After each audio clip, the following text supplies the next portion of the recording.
We're back. What's up, fellas? Wade, Jason, what's up? We're back. What's going on? What's happening, brother? Good to see y'all, man. We're back at it again. As we always do, jump right in. The first thing I want to talk about is Pro Hall of Famer Shannon Sharpe. Originally when that one video dropped, I think it was on IG or something. I thought it was just like, kind of like promo for this male enhancement thing he was doing. But now things are getting a little more serious. There's a complaint filed against him that's, worth $50 million. This doesn't seem like a publicity stunt anymore, Jason. Do you know anything about it? Yeah, so it seems that the two sides have come together. They've settled their differences. Reports are that he had initially offered her $10 million. The lawsuit was for $50 million. And no one really knows the amount was undisclosed, but they say that he settled for $23 million, and that the woman involved, who I believe is like 23 years old, very young woman, Shannon Sharpe is in his 50s, was an OnlyFans model.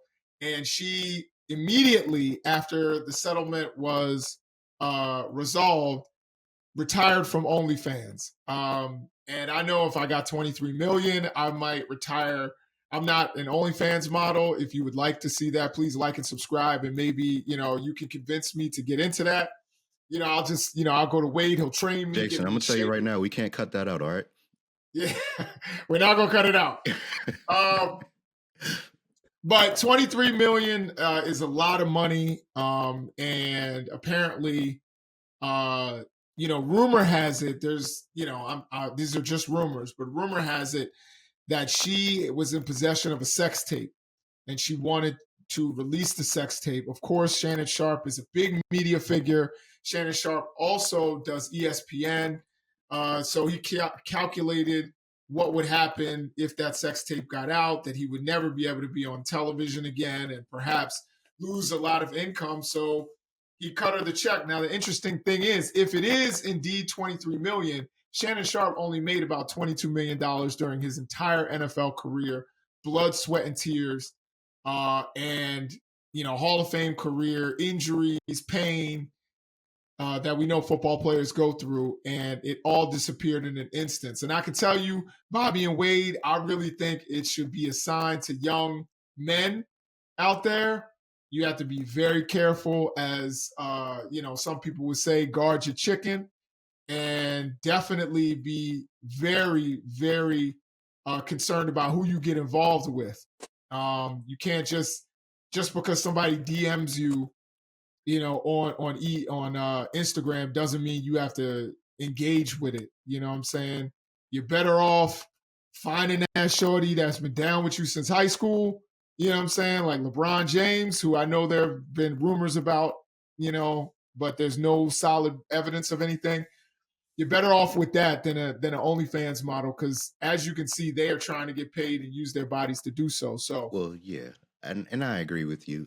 But also, I mean, they can try to get you as early as high school, as so you got to be careful, just period, all around. You just got to kind of like really get to know, the person that you want to be involved with, and choose carefully.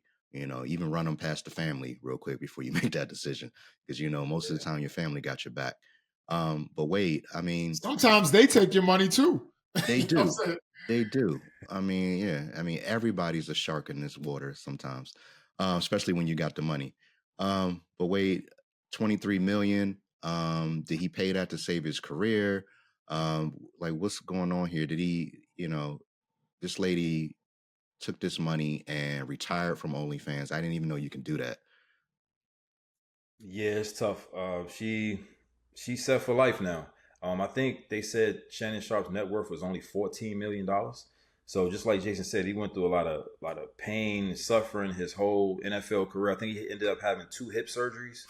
So it's tough, man. If you said he only made $22 million his entire football career, but he had to pay out $23 million to OnlyFans model for some stuff that I believe that probably was consensual. I feel like she was kind of setting him up to a certain extent.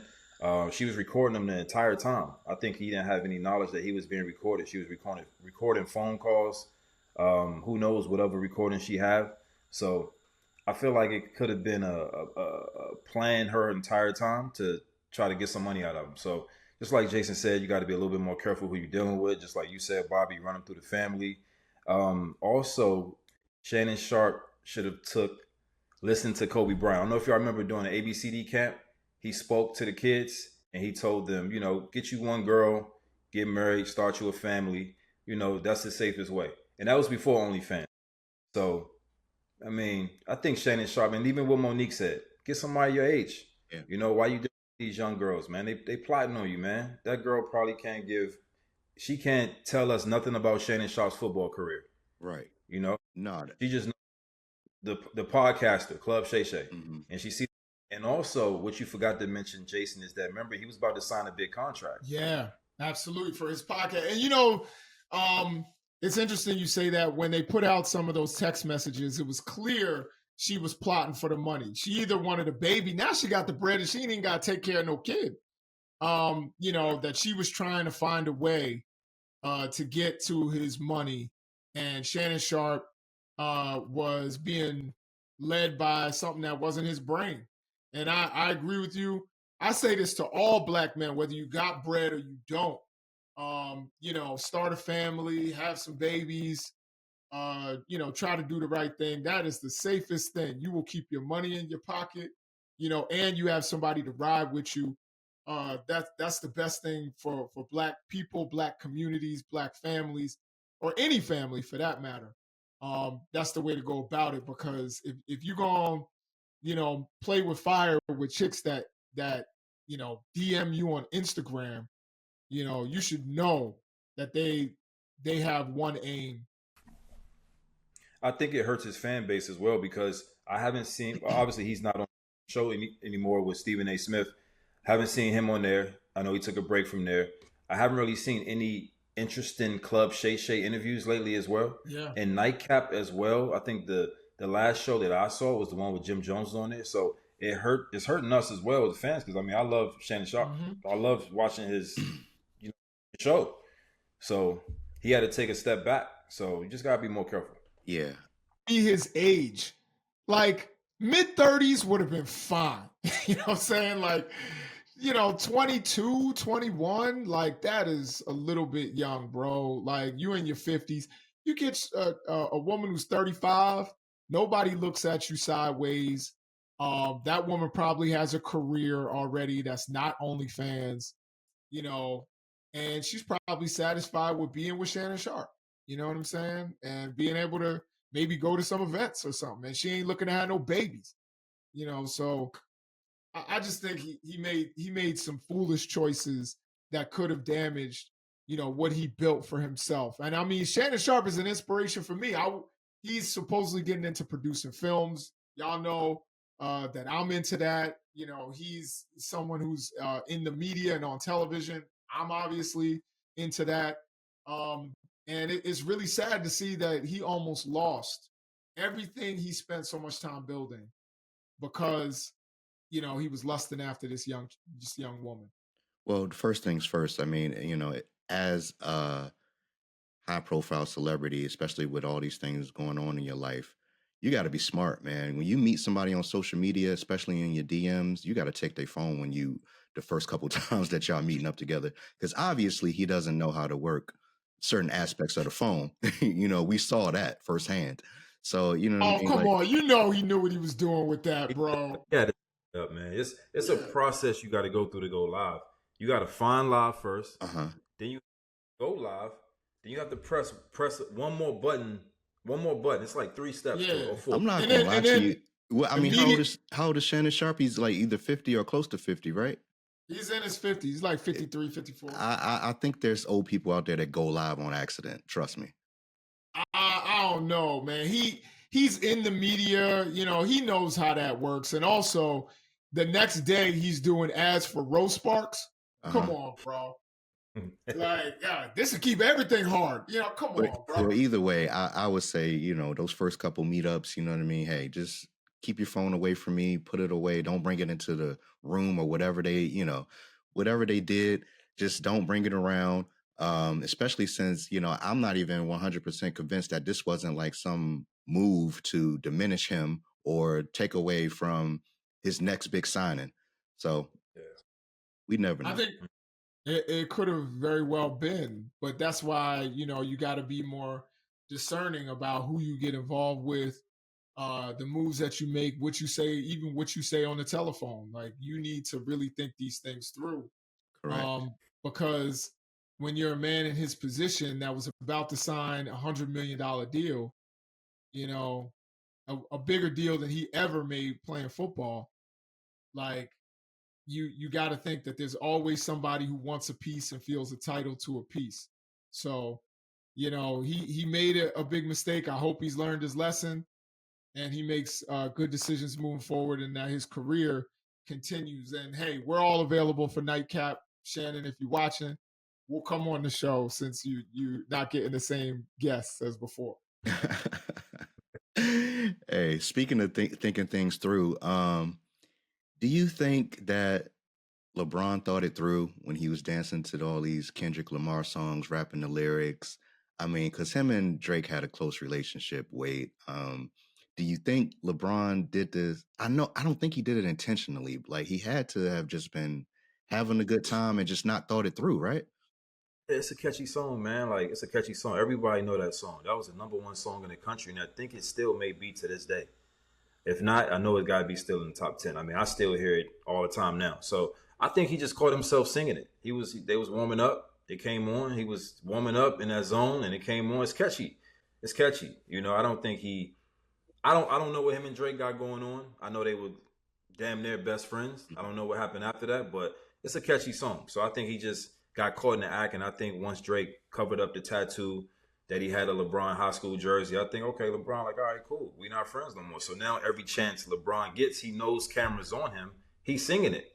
I just saw the clip with Anna. They was out. He was dancing around, singing it. I think now he's trying to be funny with it. Yeah. Now It's too much, man. I mean, I feel like none of my boys would do that.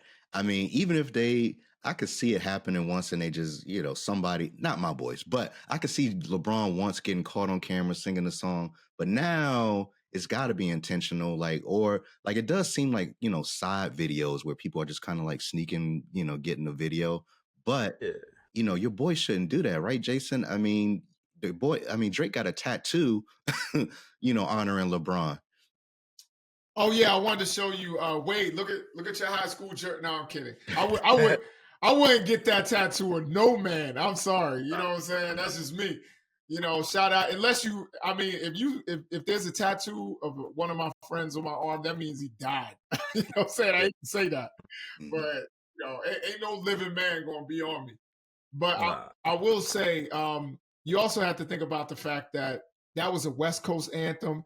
And where does LeBron James play basketball and live right now? LA. You know what I'm saying? So it's kind of understandable, that he kind of got swooped into that. I see that him and Drake's relationship has kind of deteriorated. And, that's unfortunate. I think Drake clearly is in his feelings. Drake is always in his feelings, but he's definitely. I mean, you don't think he has the right to be? I mean, LeBron is on the West Coast, but he's not from the West Coast. And I'm not going to diss my boy because of some neighborhood I moved to. Yeah, I mean, he didn't diss him either, but I think that's disrespectful, bro. Like, come on. The whole song is about Drake and dissing Drake, and you're singing the lyrics. And calling him a pedophile, too, which is the worst. What I can say, sorry to cut you off, Jason. Nah, go ahead. Is that the game, he went on record and said, nah, I'm not going to show up to the concert. So it makes you think, how strong was Drake's and LeBron's relationship really? Because the game is from the West Coast. He hasn't been singing a song. He said, I don't support that. I'm not showing up to that concert. I'm not doing that. Drake's my guy. Drake always give my kids tickets to the concerts every time he come into town. So he's loyal to Drake. So that showed that, I mean, I don't think the game would have been caught singing that song the way LeBron was. Multiple times.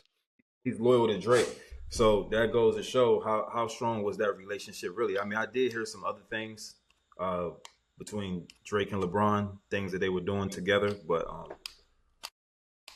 we're not going to get into that on here. I mean, look, I think LeBron, he probably was wrong for doing that, even if they weren't friends anymore. I think, you have respect for a past relationship and a past friendship.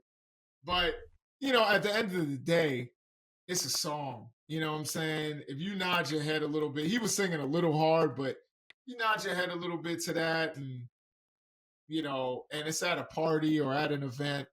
I don't think it's the worst thing in the world. Um, so Drake, I think is Drake doesn't know how to take up to this point, and I think in a lot of his reactions is dragging it out. You know what I mean? Like I think it would just be a song to a certain extent, but Well, Drake is dragging it out, well, like because making it. he's hurt, and we all know Drake is emotional. He's hurt. Yeah. I don't know, man. I think at a certain point, like I think about my generation when it was Ether and Jay and Nas. Like, you know what? At a certain point, Jay was like, all right, you got this one. And just moved on and kept making hits and kept doing what he did and married Beyonce, had a family, did great things, made $1 billion. Like, he didn't harp on it. He didn't come back with 17 different responses to it. He didn't go after everybody who loved Nas. It was like when Murder Inc. tried to sign Nas, supposedly Irv Gotti went to Jay and was like, yo, it's just business. And Jay was like, okay. Yeah. Now, what Jay did after that was do a shoe deal with 50 Cent. And Irv Gotti came back and he was like, it's just business. Yeah. You know what I'm saying? But they never had drama after that. It was like, all right. But it also wasn't Memphis Bleak singing Ether. You know what I mean? Memphis Bleak not gonna sing Ether. You can't do that. Yeah, no, that's true. But to sign Nas and him and Irv was his man. Like they were tight. You know what I'm saying? Even on Ether, Nas mentions Irv. Before he says, Queens brothers, run you brothers. Ask Russell Simmons. He's talking about you went from Kane to Irv to the. You know what I'm saying? So he even mentions Irv, and then Irv goes and signs him while he's hot for dissing Jay-Z. And Jay was like, all right, cool. I mean, he didn't love it, but he was like, he moved on with his career, is what I'm saying. And I think Drake needs to do that. He needs to move forward. I know he's been dropping music, but it's like, all right, like you can't keep harping on it. I'm not gonna lie to you, man. Drake is doing exactly what I expect him to do. I've heard pretty much all of his albums, and Drake is responding exactly how I would expect him to act. He is that emotional. He cares about things like that, and it's affecting him. But what about diss me and you'll never hear a reply for it? Yeah, that's what I was about to say. His when he first came out, he said he'd never respond to it. Yeah. And now he's responding. Now, responding with lawsuits. Well, we all know an emotional person is going to switch up what they have to say and switch up with their actions. Trust me. I'm sure we've all dealt with emotional people before. Yeah, for sure. And I still like Drake's music. I did like, Not Like Us. I did like, I'm a fan of Kendrick. And I think that's where most people fall, at this point. It's not, I like Kendrick, so I can't like Drake, or I like Drake, I can't like Kendrick. And I think Drake should capitalize on that and just move on and make his hits and make his, emotional love songs and all of that. And move forward with his career. But he's just stuck on this because he was so high on top for a minute. There was nobody who could touch Drake. And I do believe that it was like almost an industry plot. You know what I'm saying? I do believe his lawsuit is right. You know what I'm saying? That they wanted to make him more affordable because they didn't want to sign him for $800 million. You know what I'm saying? So I believe all of that, but I think at some point you just got to move forward. For sure. And we'll move forward. So Rucker Park, on their Instagram, they announced that they sanctioned the NBA and NCAA players to play in their leagues, in their tournaments. We all know this goes all the way back to Kareem Abdul-Jabbar, Wilt Chamberlain, all the way to Kobe, to Iverson, to LeBron. Dr. Um, J. yeah. So what does this mean now that that it's okay for these players to play in this tournament? Wait. I think it's a good thing because they need to play in the summertime. They need to pick up games with other players from all over the world. Downside to it is injury. That's my biggest thing right there. They get injured. I mean, you guys sit out for the season. You maybe sit out half of the season. That's my only downside to it. But I'm all for summer basketball. I mean, that's you get some of the best basketball in the summertime. You get to see who's been working on their game, who hasn't been working on their game, who's in shape, who's out of shape. So I think it's a good thing. Like I said, only thing is the downside. Only downside to it is the injuries. But Have you wait, do you have you ever played at the Rucker? Wait. No, I haven't. I have never played the Rucker. Just the Goodman League down Berry Farms. Wait, If we, do you think that there's a difference between outdoor basketball and indoor basketball? So I'm thinking about like, you had the Drew League, which is more indoor basketball. LeBron has showed up, Kawhi has showed up, yeah, DeRozan has showed up. All the guys from LA always show up. Um, would that be better for these athletes to play in order to, bring their game to where it needs to be, or does it not matter? I say indoor is better. That's why I brought up the injury because outside, obviously, playing on that concrete isn't good for your knees. So it's safer inside. And yeah, I think it's good for them to get that summer bump. Yeah. So they get paid to play in the Rucker leagues. Oh, they getting paid to play in the Rucker League. No, I'm asking you. I mean, because you said that bump. Are you just meaning their skills in their game? I'm just meaning like having that 5-on-5 game is good. It's good to be inside rather than be outside. Which question you asked me again, Jason? You asked me a two-parted question. What else did you say? I mean, really, I was just saying, is it better, for them to play indoor versus outdoor, and the differences in the game. But I also think that when you're looking at the Rucker, do you think that this is going to lead to more opportunities for guys to be seen? Because of course, when you're guarding Kevin Durant, and let's say you can lock Kevin Durant up, Yeah. or you go off and you score 50 on Kawhi Leonard. Like, do you think that this will bring some other guys, some street guys into the NBA, or is it like Lou Williams said, where he's like, it's just different?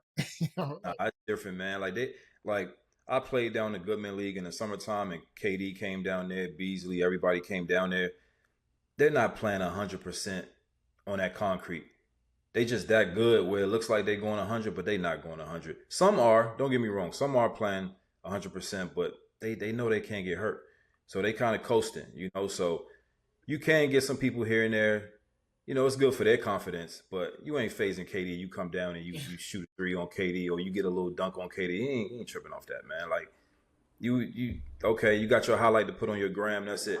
The season about to start in a couple of months, and it's good for them. But for the NBA player, nah. I definitely think it's good for the NCAA players, especially since they can get the NIL deals now.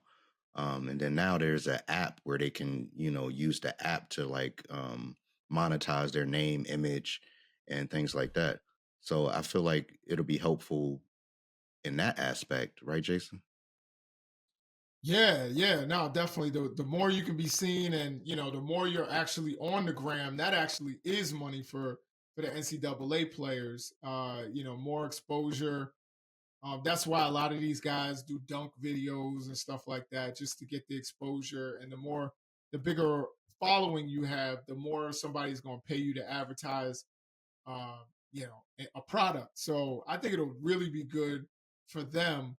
Um, I don't know that. I mean, the Rucker is historic, and those games used to be. Everybody knows, Earl Manigault and Dr. J, and like you said, Kareem Abdul-Jabbar. But I would agree with Wade that I think those games are different, and at a certain point, you see so many illegal moves, during those Rucker games. You know, I think it's more Instagram friendly than it is. I mean, you know, Kobe will come out there and drop 50 every now and again, or Durant will come out there and drop 60. But it's not always basketball. Sometimes it's just like, let's get a highlight, let's throw it off the backboard and dunk it. Exactly. Yeah. Exactly. Street ball. Right. Yeah. Now, with this NIL app, Wade, you know, student athletes can increase their likeness. They can engage with the fans. Is this good for them? Do you think it's a good idea? Yeah, it's a good idea. I wish we had it when I was playing. I mean, it's a subscription based, so people can subscribe and they'll earn money. I mean, you know, in college, you poor. You calling your parents at home, can you send me a money order for $50? You try and stretch that $50 money order out for 2 weeks, 3 weeks. So, I mean, I was paid a check. Remember with Ed O'Bannon for EA Sports? So I got a $200 check for that. I mean, that's the only thing I've been paid for my likeness. So for them to be able to have an app where people can subscribe to and they can get paid off of that, that's great. I mean, they finally getting what they deserve. I wish we can get some back pay. That would be nice, right? That would be nice. All right, we got Gerard B joining us. You can check him out on Gerard B TV on YouTube, and we're gonna talk Commanders, man. Like, yo, nice to have you, Gerard. Thank you, brother. Appreciate it, man. Been a little while. Yeah. We go back. So, but let's get into this Commanders schedule, bro. What does it look like to you, man? I see y'all play the Eagles twice. Y'all play the Cowboys twice.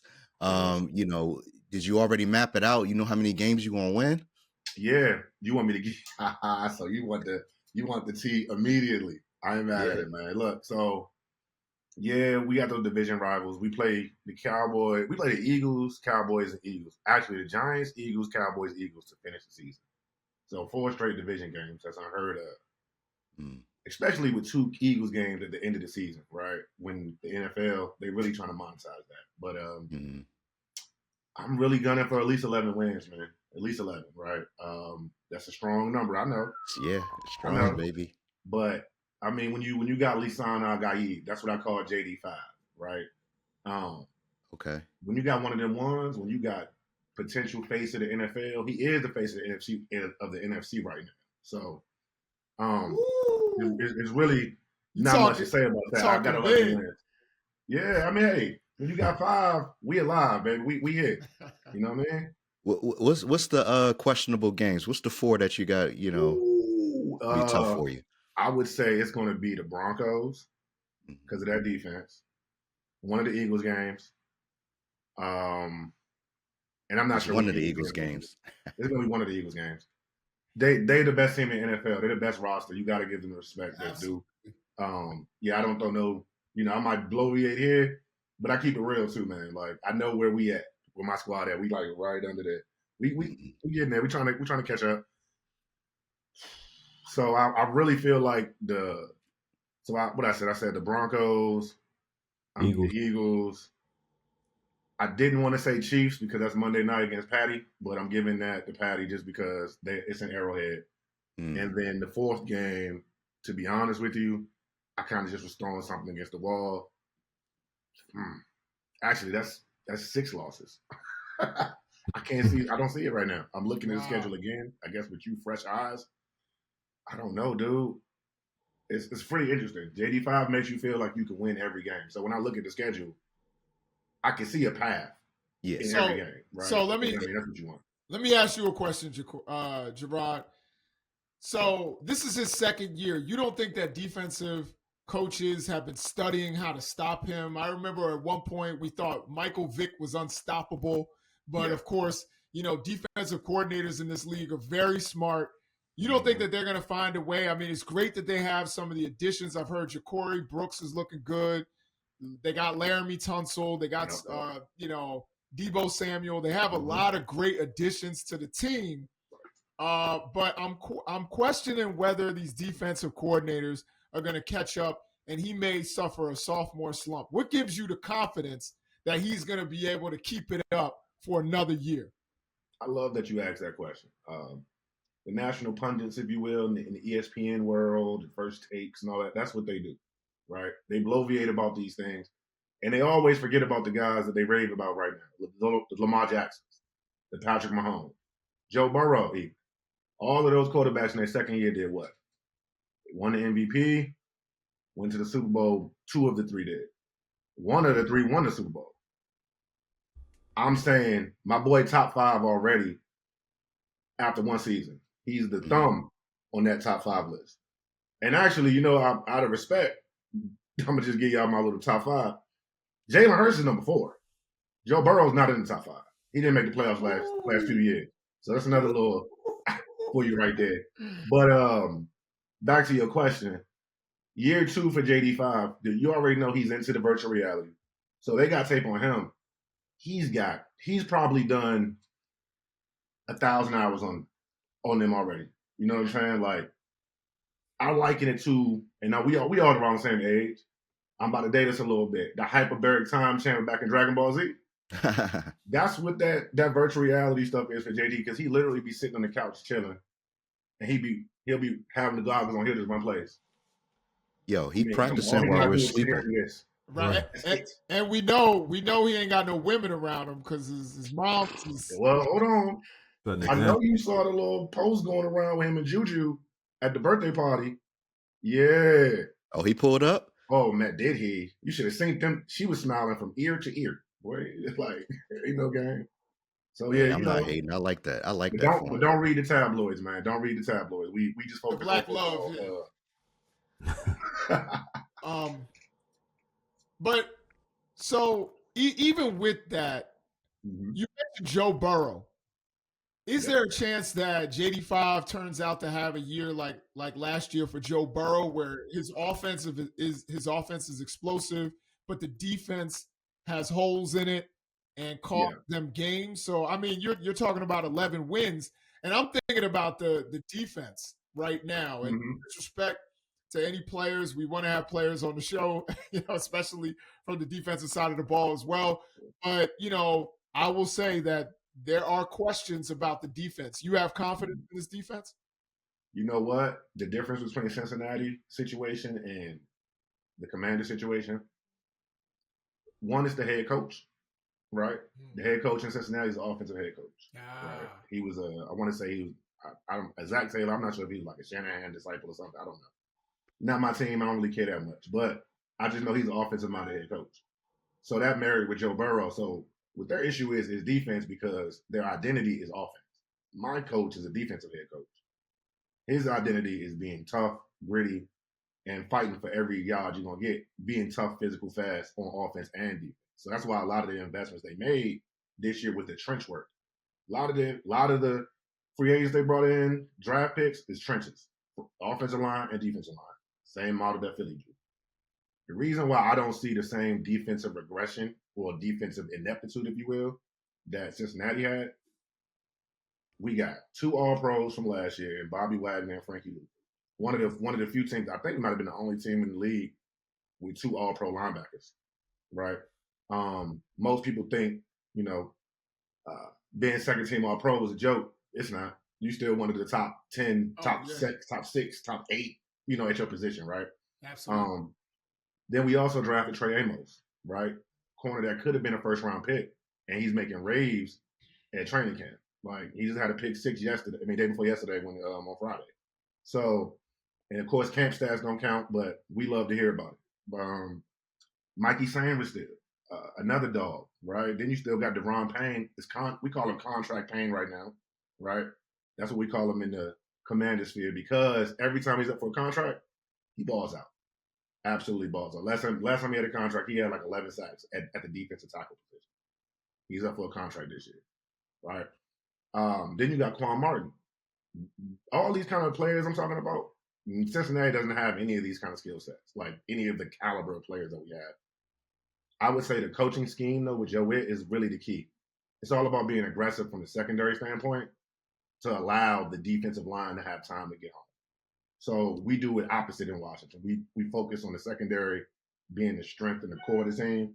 So everything from Bobby Wagner back, right? And then let Bobby Wagner and everything in front of him, he can diagnose everything in front of him, but he don't have to worry about the pass plays. He just got to worry about the run stop and making sure when it is a pass play, the corners and safeties in the right situation. They don't have a green Right. dot like we got. Yeah. Yeah, I got a question. Gerard, speaking of contracts, Terry McLaurin. Yes, sir. Yes, What's sir. going Man, on? Scary Terry, he actually showed up today at camp. So it's no longer Good. a holdout. I know y'all might have seen the ESPN reports. It's a hold in now. Mm-hmm. They say he got an ankle injury, right? So they're gonna put him on the pup list. He was getting charged with $50K a day for missing camp. That's crazy. I mean, I couldn't do that. Yeah. To be honest, I know he wants. I don't know. I don't speak to him personally, but I would say reports are saying anywhere from 32 to 35 million. That's kind of where he wants to be per year. The only issue with that is he'll be 32 when that contract actually starts, right? So how that works is right now he's still getting paid from the previous contract he signed. So he'll get 15 million this year. Yeah. And then next year he'll get another 15, 16, 17 million, something like that. Yeah, he's at the end of his rookie contract, right? No, he's at the. This is his first. That was his first extension from his rookie. His first extension, right? Yeah, so this is his second contract, which is tough for a lot of players to get because if they're at that 29, 30-year-old window, when that third contract start, they're usually right over the crest. And for some reason, NFL, they thinking if you're 30, you washed. And I don't think that's the case. So I'm gonna ask you this, and I think I already know your answer. Yes, sir. But that's a huge jump from 15 million a year to maybe 30 a year. Is he worth it? You know, I'm gonna say he is, but only if it's at the. I'll keep it from what AP said. As long as it doesn't demean the structure of the team, I'm all for it, right? But I think he'll probably be more of a Mike Evans type contract. It'll still be in the 30s, right? It might be 31, 30 or 30 million, but it'll have a high guarantee number, right? That's really what he needs at this point in his career. He just got married, having kids and everything like that. They're going on vacation to Venice and all of that. Mm-hmm. Just give him his guaranteed money, man. So, because once he gets out of that third contract, he'll be on that 1 year deal type situation, right? Like how Larry Fitzgerald and all those guys was. Because I think his best years are ahead of him with this quarterback that we got. So, yeah, I just want to say I agree with that 100%. I think you paid a man because if we've learned anything from the Dallas Cowboys, it's that when you wait to pay somebody who doesn't have an injury history or anything like that, they end up balling out and they end up being more expensive. So, you wait a year, the premium on a good wide receiver is going to go up $3-4 million, maybe $5. You saw what happened this summer? All these wide receivers just started getting paid. Jamar Chase got the bag. And then that's when Terry McLaurin was like, well, I think I want some more money. Yeah.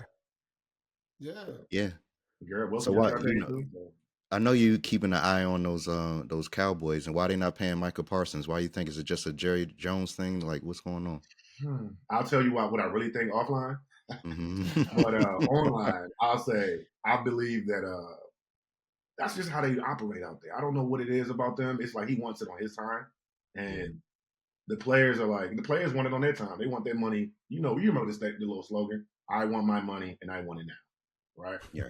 That's how the players are. The coaching staff really wish that. I mean, they at least in training camp.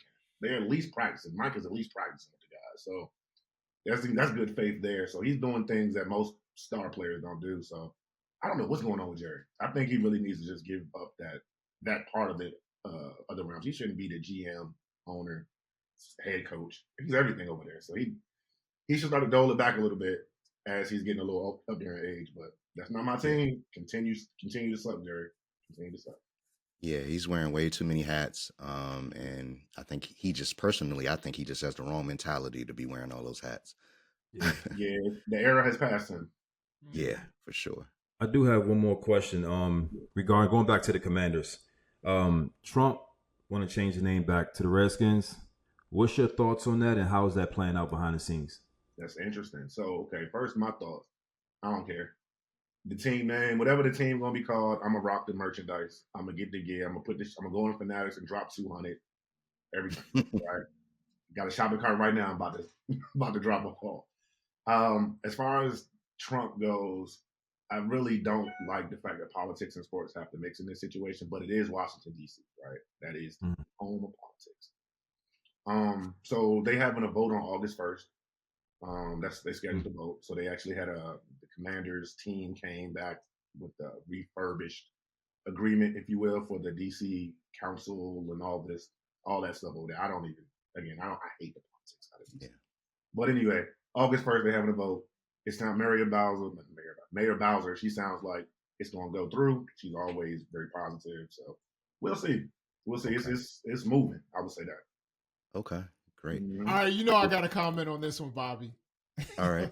But I just want to say, we got to stick with a name. You know what I mean? There's been too many name changes. We're on the Commanders. Let's stay there, okay? We don't need any new names. And again, this is all a distraction from Epstein.